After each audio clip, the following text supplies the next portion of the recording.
Здравствуйте, друзья! Вы на канале Вкусно дома. И сегодня мы будем делать вот такое кружево из рисовой бумаги. У меня на канале уже есть два видео по изготовлению подобного кружева. И вот будет третье, так что выбрать уже будет из чего. Надеюсь, вам мое видео понравится.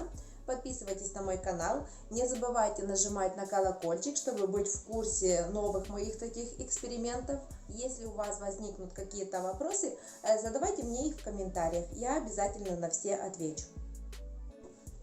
Итак, я беру рисовый лист один и измельчаю его прямо в чашу блендера.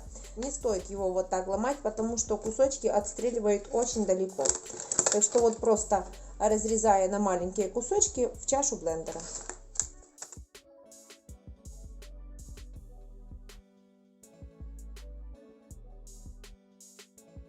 Добавляю 100 мл воды. Вода обыкновенная, холодная, не кипяченая.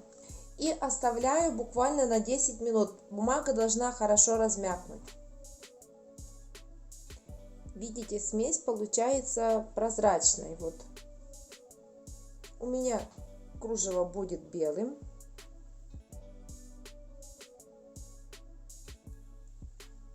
И я добавляю немного белого красителя. В итоге смесь получается как молоко. Еще немножко постоит и буду дальше работать. В итоге рисовая бумага получится как набухший листовой желатин размоченный. Итак, 10 минут уже прошло. Теперь в чашу блендера я добавляю чайную ложку растительного масла.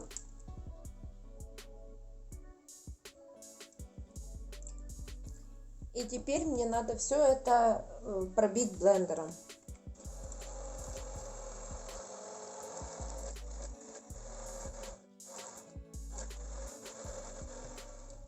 Даю этой смеси немного постоять и еще раз потом пробью, чтобы вот смесь получилась максимально однородной.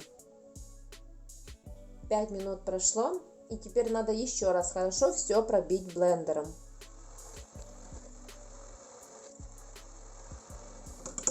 Достаточно. Смесь готова. На хорошо разогретую сковородку я выливаю примерно 1/5 всей смеси. И вот кисточкой начинаю распределять эту смесь по сковородке. По мере того, как влага испаряется, эта смесь стает более вязкой такой, и она начинает прилипать к сковородке, формируя тем самым то самое кружево. Хочу еще заметить для сравнения. Для кружева из вафельной бумаги и из теста я использовала венчик. Просто для смешивания ингредиентов я использовала венчик. Вот в случае с рисовой бумагой венчик уже не подойдет. Здесь обязательно надо погружной блендер, чтобы хорошо перебить массу, потому что структура рисовой бумаги отличается от структуры вафельной бумаги. И вот если вафельная бумага без проблем размокает в воде, то рисовая получается как будто бы желатиновая смесь какая-то. Вот. И это все надо перебить в однородную массу. Так что венчик здесь не поможет. Здесь надо именно блендер. И вот дальше, по мере высыхания, кружево начинает отлипать от сковородки. И вот можно помочь немножко лопаткой, только предельно аккуратно, потому что оно очень хрупкое. И чтобы не поломать его еще на сковородке, все делайте очень нежно, очень аккуратно.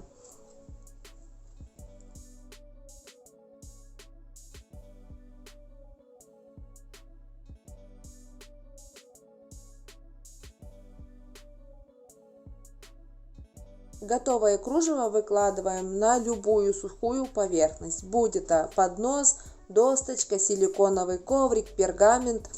Это кружево не нуждается в дополнительной какой-то сушке. Оно моментально высыхает на сковородке. С остальной смесью продолжаем делать то же самое. И в итоге у меня получилось 4 кружева.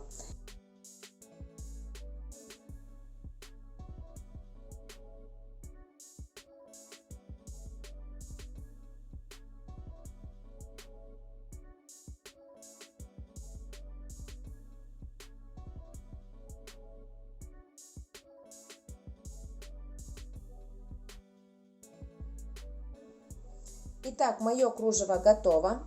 Я его немножко поразделяла на меньшие кусочки. Мне вот прям такие блины не нужны. Я буду разделять его на кусочки нужные. Как это сделать? Можно ножничками разрезать, а можно вот так просто вот отламывать. Аккуратненько.